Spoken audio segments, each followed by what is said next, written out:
Desperation has brought Mr. Yan to this hospital in Shanghai. He's hoping brain surgery will cure his addiction to drugs. Mr. Yan asked us not to use his full name or show his face because he's afraid of losing his job.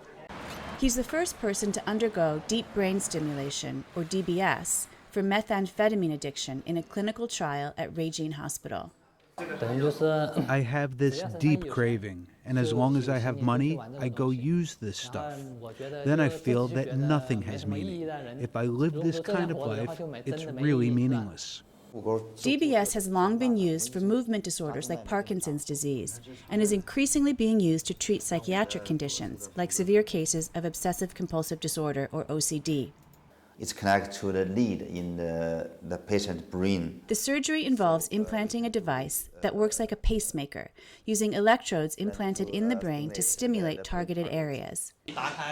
As I remember, he used the scalpel and he cut me here and cut there. There are currently 8 registered DBS clinical trials for drug addiction in the world, according to a U.S. government database. 6 are in China. So for this kind of special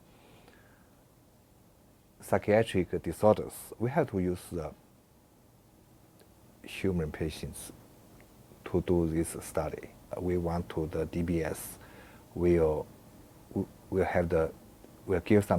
give them hope.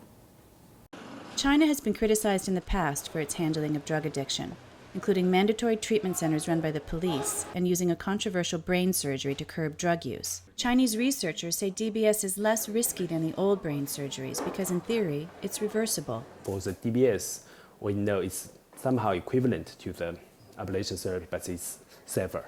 The first U.S. clinical trial of DBS and opioids could begin in June.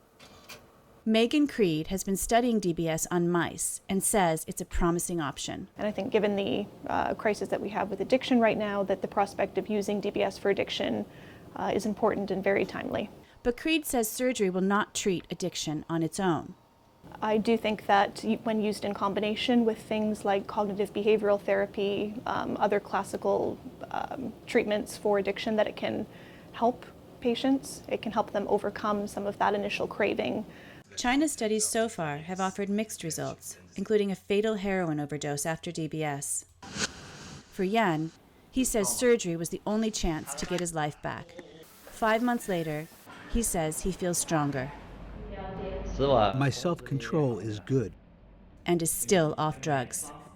Erika Kienitz, Associated Press, Shanghai.